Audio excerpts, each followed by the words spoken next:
Welcome to the Root of Power podcast, where I teach you how to chase your joy, find alignment, and create a life and a business that you love, using actionable methods, interviews, and inspiring stories from people who know that true freedom is found within.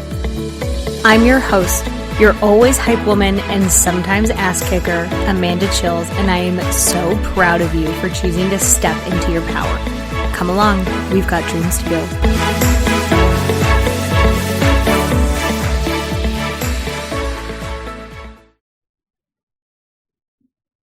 Hello, podcast fam. Okay, I have got a wonderful human being for you this week who is super grounding, very fun energy. Dr. Stephen James, who runs Humanity Consulting, which love the name, by the way, because what you do is so rooted in humanness. And I feel like we just need so much more of that. So he's going to tell you what he does and how he got there. And it's a pretty cool winding road. So welcome and thank you. Thank you. I'm really excited to be here. This is going to be a lot of fun. Yes. So if you just want to start with what you do and then how you got there, because it's not a very, I guess it's linear looking back, but it doesn't seem like a very linear path. Yes. I found the path through the forest, but it definitely had quite a few turns along the way. I now, what I focus on in my business, I am an educational growth psychologist. I focus on growth cultivation, and that is taking us beyond where we have been before. Mm-hmm. It is, when you think about therapy, you think about crisis response, in stabilizing back to normal. How do I go from this horrible situation I've been in back to where I'm at a place where I was at before?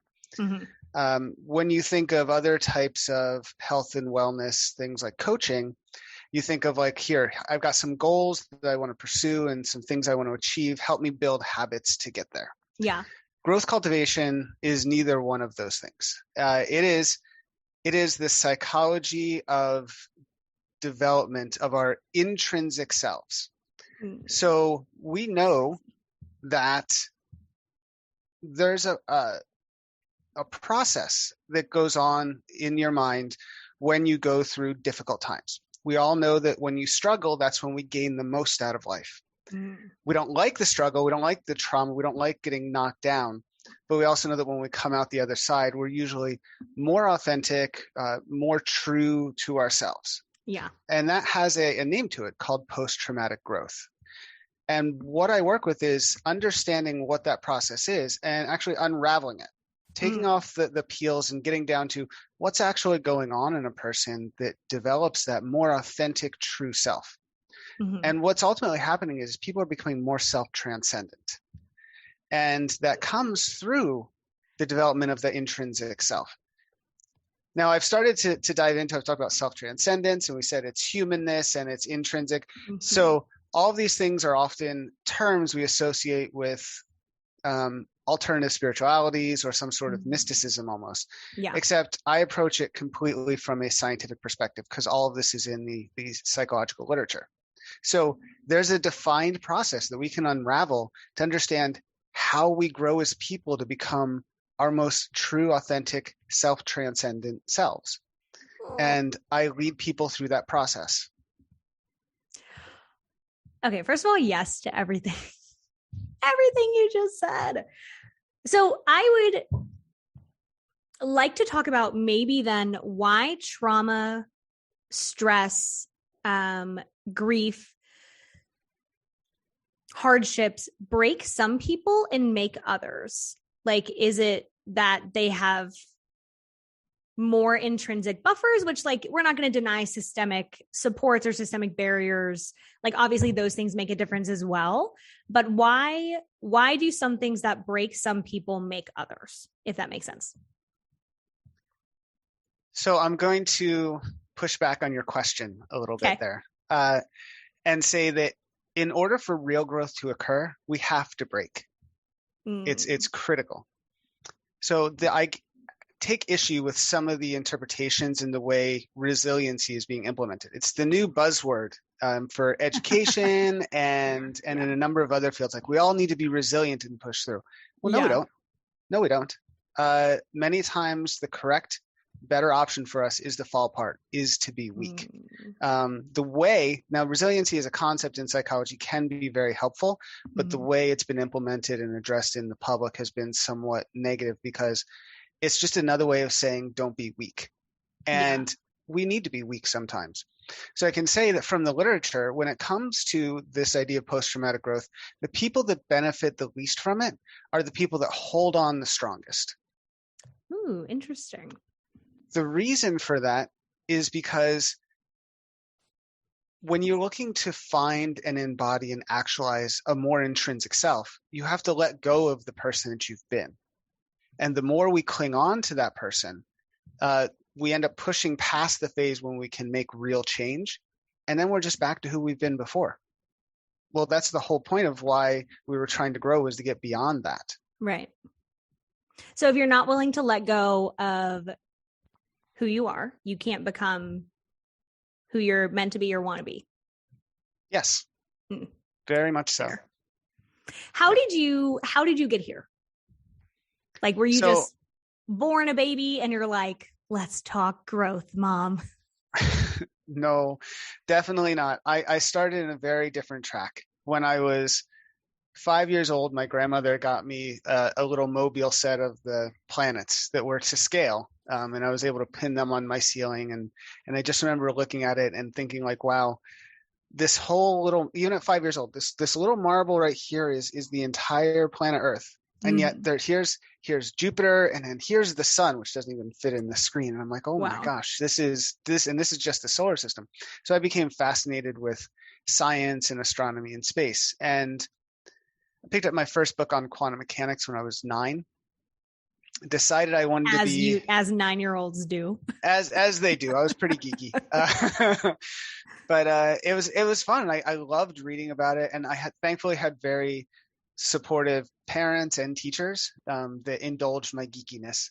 When I was 10 years old, I decided I was going to be an astrophysicist in the Air Force. And Amazing. That's what I was going to do.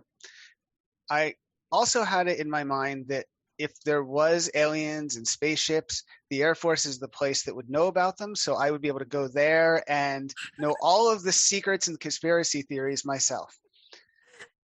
That is hilarious to me. Okay, so are they real? Did you find out? Or are you allowed to tell us? I did find out. They are not real. I'm still holding out hope. You have to say that, though. I would, right? I'd have to. I'm lying one way. I'm either telling the truth or I'm lying, but I have to say no either way. But I'm still holding out hope that there's a third organization, because it's not the Air Force and it's not NASA that has any real knowledge of this at all. So I'm still hoping for like a Men in Black organization that I never encountered. Yeah, something out there. But no, I never discovered anything, and I worked in areas that I would have had to have known if that was the case. And I also drank with people that would have definitely known. And I asked shall remain nameless. Yes. Yes. So I really pursued this strongly. I was a Boy Scout. I was an Eagle Scout when I was young, because it was very much akin to jumping into the military, at least the way that it was run. So it was kind of a next step. I got a scholarship in the Air Force for astrophysics, and I graduated and became an astrophysicist in the Air Force. That's what I did. And I worked as one for about 6.5 years in the Air Force. And I was doing really well for myself, I thought, in terms of being able to do these crazy cool projects, working with astronauts on the shuttle, crashing cool objects into the moon to see what happens, working on excellent satellite programs. It was like really neat projects I was working on. And I thought that the work was great. I took some issue with some of the cultural elements in the military, in the Air Force, which led to some other questioning and issues later on. But at a certain point, even though I thought life was going pretty well, I was in my mid to late 20s by this point, and I got a call from my from my home saying that my niece, my brother's daughter, was very ill, and that I had to get home right away. And so I tried to get home as quickly as I could. I actually even went AWOL technically to get home, because it was the middle of the night and I left at like 4 a.m. So I couldn't get in touch with the commander. So I had to work on all that paperwork on my way getting there. And when I got there, I unfortunately didn't get there in time before she had slipped into a coma. And she died a few days later after that. She was a little over 2 years old, and she was a wee baby. They were never able to explain what happened. They couldn't identify a bacteria or a virus or any sort of congenital problem, like nothing. She just got sick and died. I'm sorry. And yeah, it was a difficult time. And I went home with my brother. I remember going home from the hospital, and we sat in the dark in his house, and I said,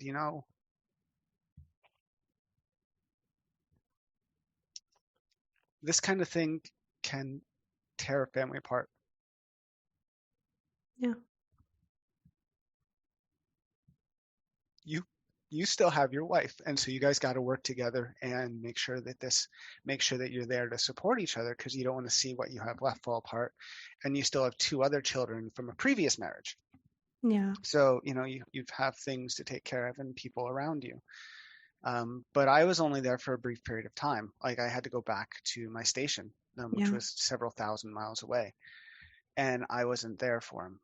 And so over the next year or so, he was really stricken with grief, obviously, and him and his wife did not handle things together well.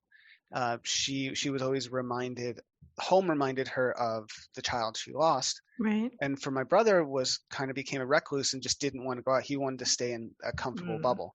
So they really never saw each other. My brother started drinking pretty heavily, and he died about a year after my niece died. I'm so sorry.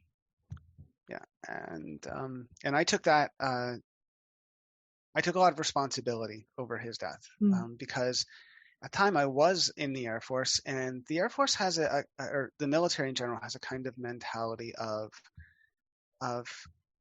kick people when they're down so they stand up stronger. Yes, they do. And it's kind of built into the philosophy, unfortunately, of the military culture, and it's very wrong. That kind of idea of tough love like that is very detrimental.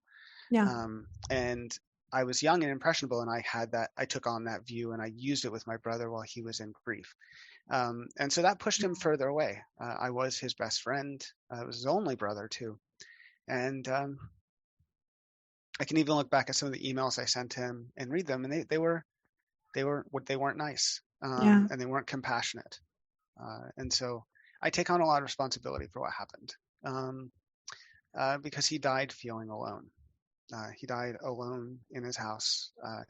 He had stopped paying the bills on his heat, and it's November in Pennsylvania, so he was just sitting in the cold.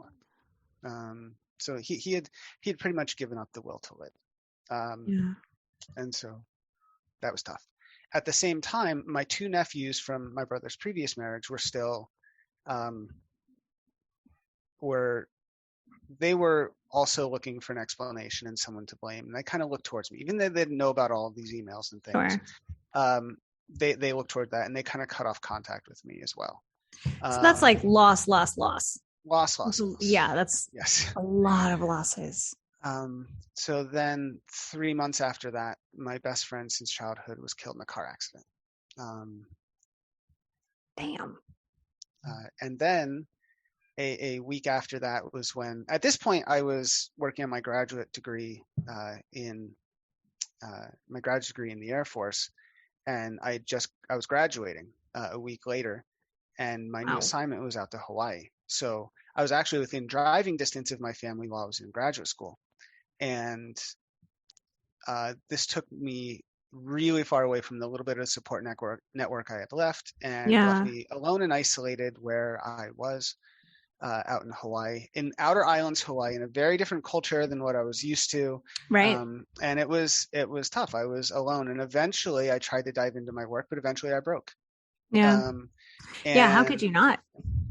Yeah. I just tried to stave it off for as long as possible, but it was inevitable. It always comes up. Yeah. So that's when I broke and I quit my PhD program in astrophysics and emailed my commander and told him that I didn't know how, but I was going to leave the Air Force at the earliest opportunity, which still took a year and a half. But Yeah. these are the two things I'd want to do with my entire life. And all of a sudden, they broke on December 4th was the date when I kind of snapped. And I told everyone, like, I don't know what's wrong, but I've got a moment of clarity and Yeah. everything in my life is wrong. Everything. And I need to start making. It was almost liberating though, in a way, because it's like, well, you're like, burn it all down, fuck it. Yeah, I was. That is not an attitude, as I found out later, that the Air Force enjoys. Fair. Yes. But I started working to change myself and change my direction as I could. This was a period of time. I got into therapy very quickly to handle the trauma and loss. But at the same time, I was working to find a better self. I had spent my whole life looking forward, looking at technology and space travel and all of this for answers in the world. And instead, I realized that I need to turn the other way and start looking backward. And so I started reading books on philosophy and theology and psychology. And I fell in love with positive psychology, which I didn't even know existed at the time. Yeah. Can you explain what it is for people that don't know? We are so used to psychology dealing with pathologies, studying all the disorders. I mean, probably a lot of people have heard of the DSM, right? It's on the DSM-5 now, which is like this thick of disorders, things that are wrong with you. Some more arbitrary than others, I would argue. That's another topic. 100%. Yes. But so we're used to this idea of psychology of just looking at everything that's wrong with people. But for decades and decades and decades now, psychology is focused on everything that's right with people. What creates joy and happiness? What creates altruism and humility and compassion? And trying to find ways of understanding what that is, both internally and externally for everybody. What environments do we need to cultivate that? And what do we need in ourselves to make that happen? And so positive psychology is something that I just fell in love with as I was reading, because post-traumatic growth is part of positive psychology, even though it's a clinical side of things. And so I was actually reading a book in an airport when I was still just kind of freshly dealing with some of these losses and traumas. And the chapter in a book on adversity, and it started talking about post-traumatic growth. And I just started crying in the middle of the airport, which I'm sure was fun for the people around me. But it was an acknowledgement that what I was experiencing in this desire for change wasn't isolated, that it was not just common, but it was so common that there were terms and research for it. Like, oh my God, I can't believe this. So I decided that I had two options. I was either going to move to Nepal and become a monk for several years. Love it. Or go back to school for a different PhD in psychology. Also love it. Both are great. Both were equally valid choices. I was considering both, and I decided to go with the PhD because I thought the knowledge was useful to have up front. Sure. And I went back to school to study what was wrong with me. It was actually part of my healing process as well. I wanted to know what had happened to me. Somehow, through all of this loss and trauma, I felt more serene and joyful than I have ever felt in my entire life, that I ever thought I could feel. Even though I thought life was good. I had accolades and achievements and was working toward my goals and getting them. I didn't understand what I didn't have in terms of that serenity and peace. And I so wanted to understand this process because I wanted to know, does it have to take the trauma? Do you really have to go through this type of horrible loss to find the place that I found? And if it's this studied of a topic, there's got to be that research out there and that data. There ended up not being.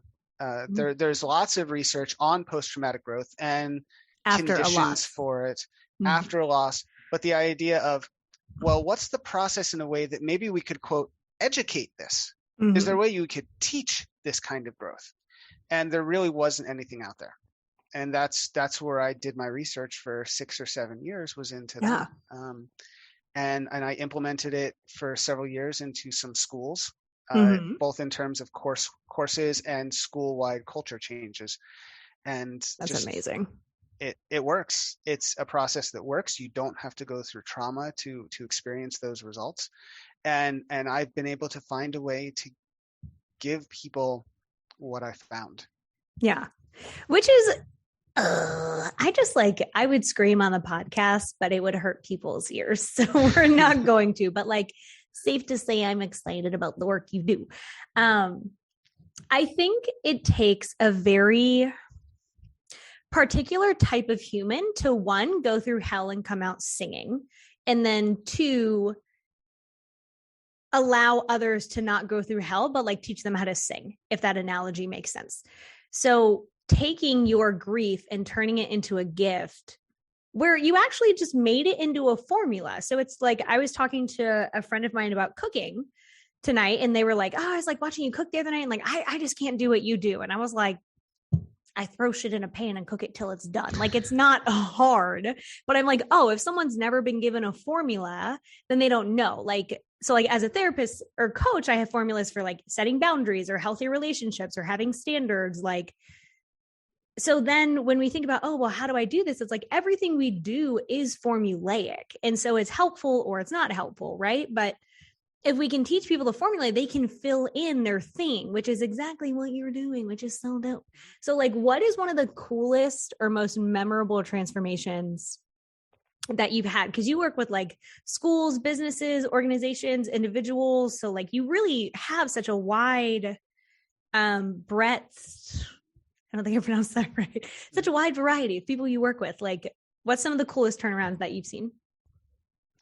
I think still the coolest ones are when I can work with youth. I think when you're dealing with college age or sometimes even high school age, because that's where that's the age where there's so much attention placed on other people's evaluations of you.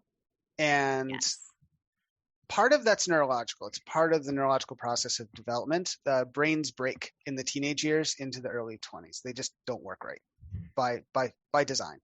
And during that period of time, you don't have to just let that languish, right? You can actually help those students, help those youthful aspiring people see and understand. Not people yet, just aspiring. Us, yeah. You're good. Yeah, you're fine. Yeah, you can help them.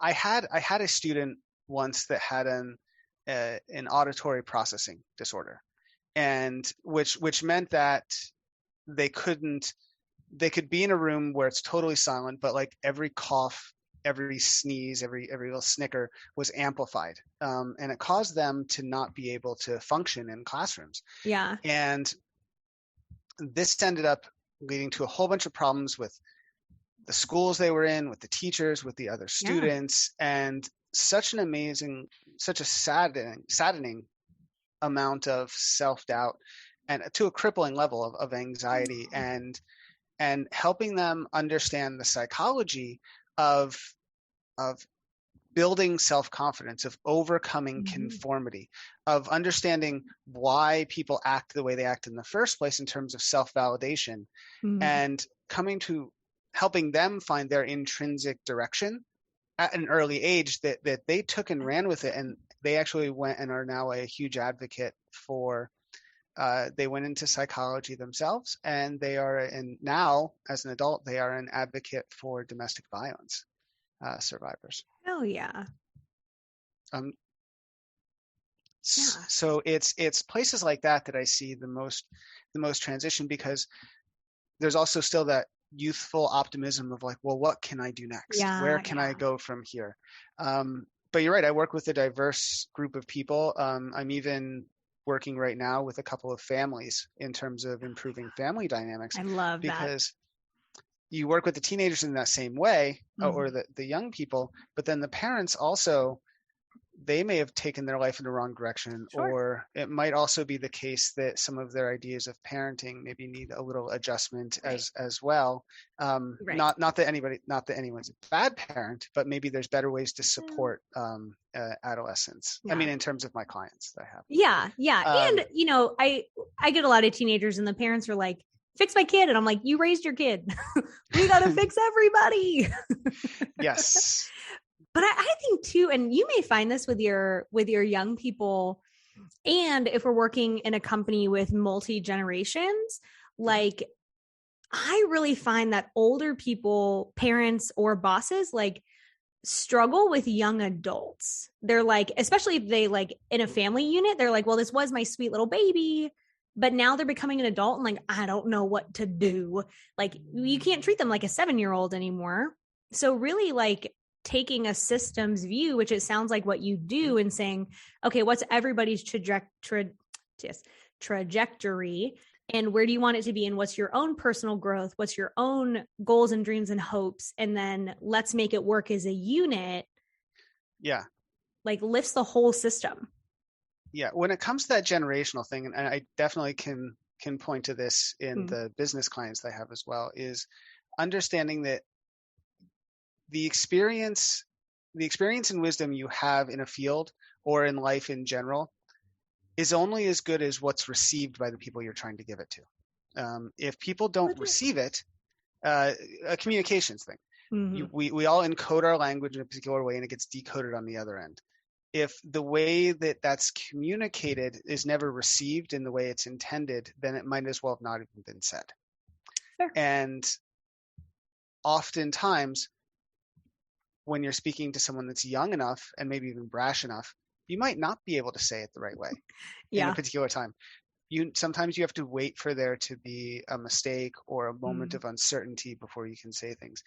Sure. We get into this mode because our education system sadly works this way of lecturing. If I've said it, now you know it, and that simply isn't the way humans work. Right. So we have to integrate.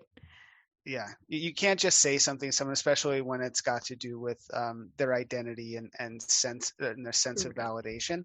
Yeah. Some people you can guide people, and when they start to make mistakes, you can say, "All right, let's talk about what's going on here." Yeah. But intergenerationally, I noticed that's the problem they have, is like, I have all this experience and knowledge, and I want to give it to the younger workers in the company, but they won't listen. Well, and a lot of that's because they're not listening, and they might not totally listen at all. So. Oh, that's funny. So you love. Oh, go ahead. Oh, I'm sorry. I want to go back to something you said earlier, also, in terms of the systematic nature of what I do. This is really the big thing I hope to communicate as a broad understanding that I really want to become more mainstream. Is most of us are raised with this idea that finding our true selves and building up your authentic identity and all of these things is some sort of mysterious process, and it's unique to everyone, and no one can ever tell you how it works or where you're supposed to go. It's just so self-discovery. And to the point that we'll get inundated with those with those cliches of go out and find yourself, and but no one ever says how. Right. And so just do it. Wander around in the woods until you discover who you are. Yeah. And we all assume that that's just what you have to do. Right. With no real thought that, well, maybe there is a defined process. There is. We just never taught it to anybody. I'm sorry. That's so true. Yeah. I have so many people that are like, what's my purpose? I'm like, I don't fucking know. Make one. Like, that's it. Go decide what it is and follow it until you die. Oh, that's so funny. Okay. So how do you do it? If it's not just frolicking in a field for a decade and then you come out and you are who you are, like, how do we figure out who we are at our core? Okay. So imagine that everything that you've built up in yourself in terms of who you are as an identity, all your beliefs, your values, your perceptions, your experiences, they all sit behind a giant castle wall. And that castle wall is giant and super protective. In psychology, you call that a worldview defense. And it's a protective thing. Like we want to insulate our identity from harm. Yeah. What happens is when someone walks up and goes, hey, I don't think you're going in the right direction for your purpose. Or do you really want to live your life this way? Mm-hmm. We don't go, oh, what a great question. Come in and let's discuss it over tea. We say, no, get out of here. How dare you question my way of life or how I live? And that worldview defense is actually connected with our fight or flight reaction. So we react the same way to simple questions like that as if we're being physically attacked. Mm-hmm. And so we don't end up in any like useful dialogue or self-reflection as a result. It's pure defense. When we go through post-traumatic growth, kind of the opposite thing happens, where imagine now instead of a person walking up to the wall, it's a giant meteor from space hurtling through the atmosphere at 50,000 miles an hour, and it smashes through your wall. Well, now they're down. You don't get to have a defense. It's just a crumbled mess everywhere. And now you're left having to pick up the pieces. Mm-hmm. And most of the time this happens after we have a family and a job and finances to pay. And so we have to handle all of that and deal with all of this trauma. So the process is essentially about creating little mini earthquakes underneath of your defense wall, so that way we avoid the defensiveness and that fight or flight reaction, but we bring down the wall at the same time. And while we're bringing it down, we bring up a healthier one in its place. I love this. So you shake your foundations, you challenge your beliefs, you let your walls down, you become vulnerable, you self-reflect, and then you really also get to choose like some parts of that wall are probably helpful long-term. Mm-hmm. And this is something I see all the time. Like not every coping skill is bad. And if we take a macro view, like every coping skill, even if it's unhelpful now, got you through whatever you needed to get through so that you didn't die. Like I can't tell you how many clients I've worked with substance use. And I'm like, well, like, do we want you using cocaine long-term? Probably not. But if cocaine is better than committing suicide, well, it got you here. We just don't have to carry it forever. So once we shake those things down, we can go stone by stone and say like, do I want to keep this? Yes, because the goal ultimately then is to be self-reflective and conscious about what gets put back. Yes. The term that I use for this and the others is that one is extrinsically derived values and one is intrinsically derived values, but they're not mutually exclusive. Mm-hmm. Just because something was extrinsic, meaning external, it came from somewhere on the outside. It could have been from your family. It could have been from watching Law and Order. But somewhere you developed this stone that got put into place into your wall, but it was never reflected upon or evaluated to say, is this right for me? I love that question. Oh, you are so good. I'm going to give every one of my clients your freaking episode. Like, you are so good, because I think a lot of people miss that question. So like I have a framework for advice taking and I think you'll like it. So give me your thoughts. One, we want to be like, is this objectively good advice? Because some people just give you like, really? They're like, oh, you're stressed out, drive your car into a tree. And you're like, no, that is horrible advice. We're not doing that one. So objectively, is it good advice, right? Like, okay, do they kind of know what they're talking about? Two, even if it is good advice, is it true for me? And then if it's not, okay, it may be good advice, but it won't work for you. So if someone's like, Amanda, you're stressed out, you should, I don't know, climb Mount Everest. I'm going to be like, bro, no, I need something that's going to work. I need to lie on a field of dandelions. Like, what are we doing? So I love that question. Does this work for me? And I think a lot of people just don't question what they're doing, which is a beautiful thing about post-traumatic growth. Without the post-traumatic part is you can just literally do this process without your world going to shit. Yes. We love that. And it can be done slowly over a period of time. Ideally, it's done over a period of time because we want to do it softly and as gently as we can. That doesn't mean that it's all happy, joy feelings. It's not about positivity. Right. It does come out of post-traumatic growth. So part of that earthquake shaking, that foundation shaking, is going through a lot of really negative thoughts, feelings, and emotions that we usually try to avoid. I mean, most notably, right, is consciously looking at our own mortality and our fears of death. We don't day to day think about death very often, but we very much do. And our existential fears drive much of what we do in our lives. We just have found a way to avoid thinking about it. And so actually confronting that in uncomfortable ways is part of how we get to that serenity. For someone that is maybe has really never known peace, can you describe what it feels like for you? So maybe they have something to look forward to. So they're like, I don't really know, like something is wrong, but I don't really know what it feels like on the other side. And that seems too scary, so I'm not going to do it. Like, what does peace feel like? I think you've pointed out the quintessential problem in all of this, right? People only seek out help for this kind of thing if they think there's a problem. They have to know that there's an issue in the first place. And we have a society that goes, look, if you can pay your bills and come home to your family every day and nobody's getting physically harmed, well, you have a good life and you're fine. Right. Even really? If you're miserable 24/7 and you hate your job and, oh, by the way, you hate your family. Yeah. Maybe it's not so great after all. So we tend not to reflect, and we have a society that doesn't encourage us to reflect on that in the first place to know. The second piece is, okay, so maybe even you do recognize that something's wrong. You've never experienced what it's like to be on the other side. And how do you describe an emotion?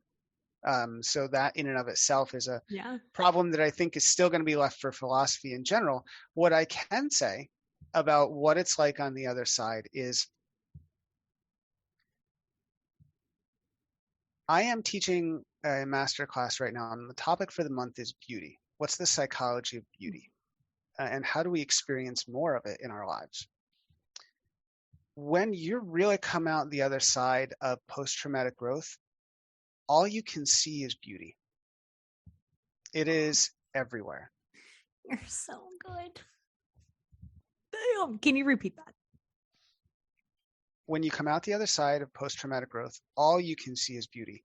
Every smile, every laugh, the texture of the tree, everything just seems like it's got this awe-inspiring beauty to it. Walking, being alive becomes an act of inspiration, an act of life, just moving. It is kind of this perpetual celebration of where you are. Freaking yes. Damn. Mic drop. Okay. I don't even know where to go now. That was so good. Hell yes. Okay. Shit. It's not very often that I'm speechless, but like, damn, that was good. What else have we got? So how does someone start? If maybe something is not wrong, but they're like, ooh, Dr. Stephen James said something doesn't have to be super, super wrong for me to do this. I can just start changing my life for the better. What's like step one? Just being like, do I like my life? The first step is starting to become a child again, in the way that when we sit in the back seat and our parents say something, we go, why? And then they answer, and you go, why? And then they go, why? And then you want to keep saying why to yourself. Well, I have this job and I like this part of my job. Well, why do you like that part of your job? Well, because it gives me a sense of fulfillment. Well, why does it give you a sense of fulfillment? Well, because I can help people. Well, why does helping people in this way make you feel better? So there's a type of question asking and a type of reflectivity that most people are not used to. And sadly, I would say the skill at being able to do this has decreased considerably as our use of electronics has increased. One thing I would say that would help you in terms of building that skill of reflectivity and introspection would be to cut yourself off once a day or once a week or once a day for a while from the electronics and sit quietly.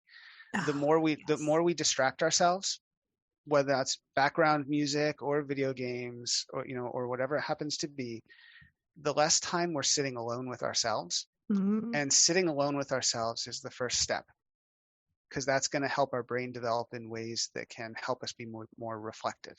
Yeah. Once we have that, we can start to pull apart. So I'm actually giving you more than step one. That's okay. We love it. We love it. But I have a lot of people who are like, I don't like to sit by myself. And I'm like, great, do it more. Thanks. Love you. Bye. Yeah. You know what? Learning in any capacity, true learning is uncomfortable. And the most uncomfortable learning you can do is about yourself. So be uncomfortable with yourself. Sit in it. Yes. We love. Yeah. No one ever said that this was a fun process to go through.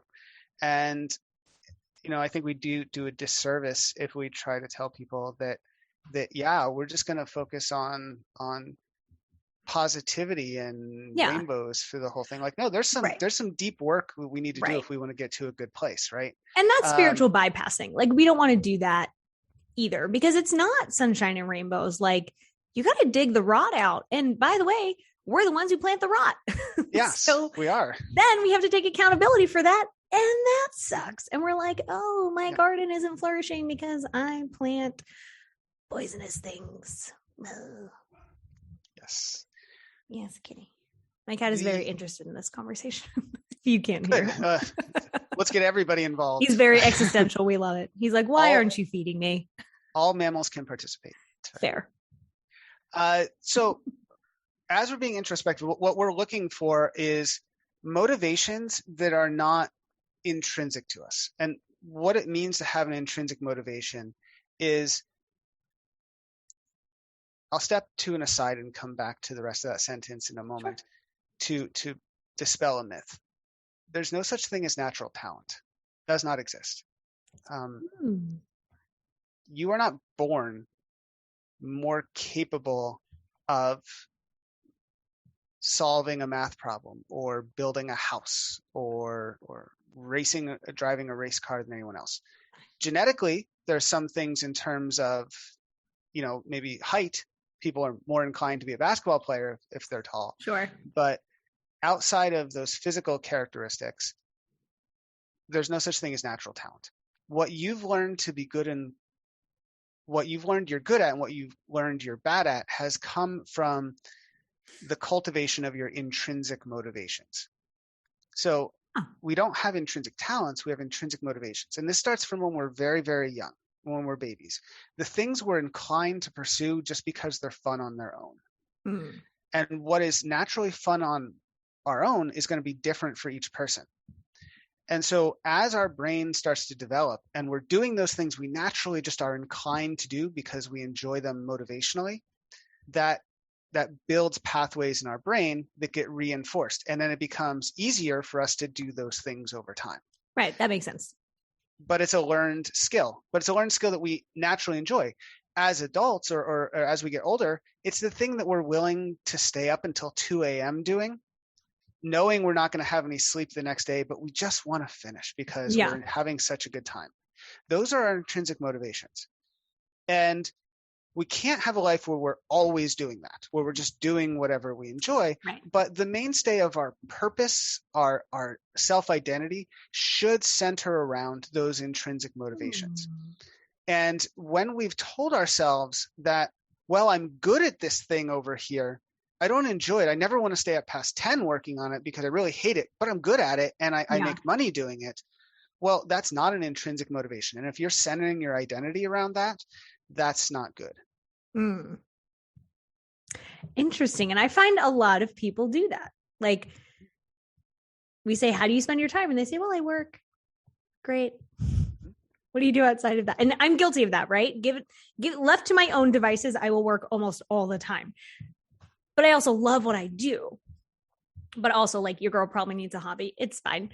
But a lot of people do get lost in external motivations and external validation, right?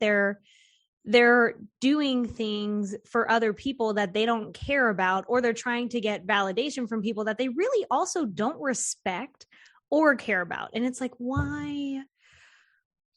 That is exactly where the trap occurs. Is Mm. because the reason we're willing to then go and do these things that we're not naturally inclined, we don't really enjoy, but we're good at, or we even spend the time to develop the skills to become good at, even though we're miserable doing it, deep down comes from a desire for external validation. Mm. And a fear of not having it is actually the more predominant thing. So if we don't have an intrinsic sense of self-worth, so I talked about intrinsic motivation, that intrinsic motivation isn't tied to your self-worth and instead is tied to validation from others, then we get into a trap. Because what that means is if I'm not doing the thing that community or that group of people wants me to do, then they're going to go away. And then where's my self-worth? It's gone. Right. So I need to always be conforming and doing the thing that other people want. And when I do that, they praise me and I feel really good, which we do feel really good. But we're always on this edge of like, but if I don't do this right, or if I choose to go a different direction, everyone's going to abandon me. Right. So that might be true depending on the profession, but I would say to that as well, if that's really the community you're in, find a new community. Yeah. And at the cost of self-abandonment, right? Like that is such a high cost. And I find that people always know they're paying it, but they don't know they're paying it, if that makes sense. Like that's the thing that I think we were talking about earlier in terms of people not knowing what they're missing out on. Yeah. Because when you do have that sense of self, you're at the peak of your game. You're gaining that wealth, power, and prestige from this cycle of conforming, right? And giving up on yourself. And you go, well, this must be what the pinnacle of good feeling feels like. And it feels empty. Yeah, and it's not, right? There's this whole other side, that side that when I was going through it, I didn't know existed either until I experienced it. That ability to feel beauty at every moment when you're walking down the street. That's what's being missed out on. Yeah. And it's wild to take people through that journey and watch them get it. And I don't know for you, but for me, I can always tell when it clicks because their energy shifts. Like I can watch the energy shift when that clicks for people. I call it being in alignment. So when people are in alignment, when they're like, I degaff about Betsy and Betty and David, whatever, like, this is my life of my building, of my choosing. I feel good about it. I'm doing things that are in my values. Like their entire energy shifts. Like they feel lighter. And it's crazy to watch from like an outsider perspective, because then I'm like, okay, we're on the downswing now. But like they can never pick it up just because they don't do the work that I do and they haven't been in it long enough. But I like lighter is the word that I hear most often from people. They're like, well, I just feel lighter now. And I'm like, because you're not carrying so much bullshit. Like it's great. And I wonder if you see the same thing. I think what I see most often is when they have that moment of clarity, which I think is what you're describing. They have this kind of like epiphany where they go, oh my God, I've been doing this for everyone else for so long and not for myself. And once they have that realization that not only have they been doing that the whole time, but they don't have to be, and that there's an alternative, that's when I see that shift occur, when there's just more life in the person. Maybe life is the better word. I say lighter, but it is more life. Like they're just like, oh, like all these rules are made up, which means I don't have to follow them if I don't want to. And it's like, right. Yeah. We love that. So part of the process I go on as well, in terms of understanding that a lot of those rules are made up, with my clients, I give them history homework. Like, all right, let's take a look. Why are you doing this? Well, because this 400-year-old dead French guy said you needed to this long ago. Let's take a look, and why you're even doing this at all today. And just how arbitrary and ingrained some of these things are. Yeah. It's like having a lawn, right? One of my favorite facts is like having a lawn only came about because rich English landowners didn't need land for sustenance. So they were like, I'm so rich, I don't need to farm this. And now everyone's like, oh, I need a lawn. And it's like, why? Just because some rich English people 400 years ago decided, like, gross. Yeah. It makes no sense. It's shocking where some of these things come from. Yeah. When I was teaching some high school students as well, I used to say, like, okay, let's talk about science. And there's usually, you have a good number of people that are not interested. I said, well, how do you write scientific reports? Well, you need specific terminology, and it's got to be highly technical and non-emotional. And I was like, okay, well, why? Yeah. If the goal is to produce truth, why don't we write a poem? Right. Can you not put truth into a poem? Could you write a scientific poem?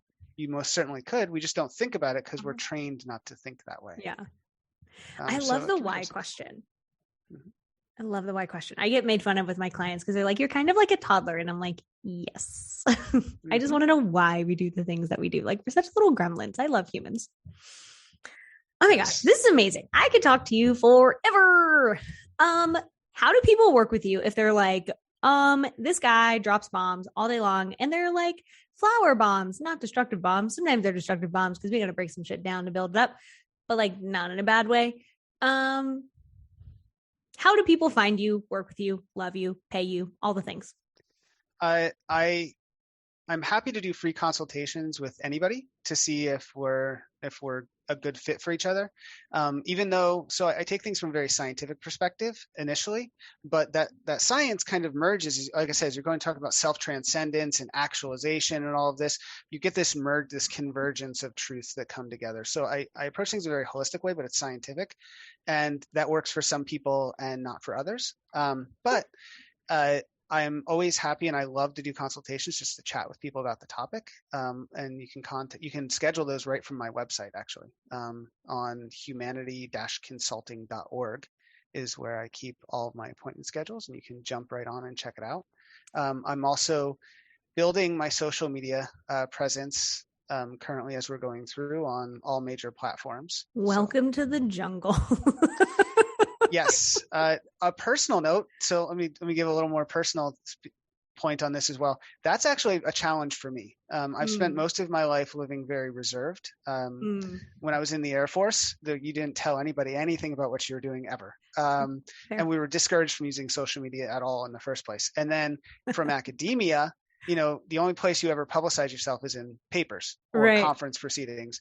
So being more public in a business sense and trying to get this message out, that's a big shift for me.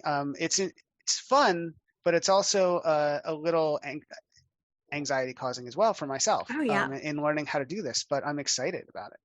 Is that one of the reasons that you like podcasting? Oh no, I've always loved public speaking. I love speaking and doing public speaking in general. I have since I was little. I just like talking. It's a forum where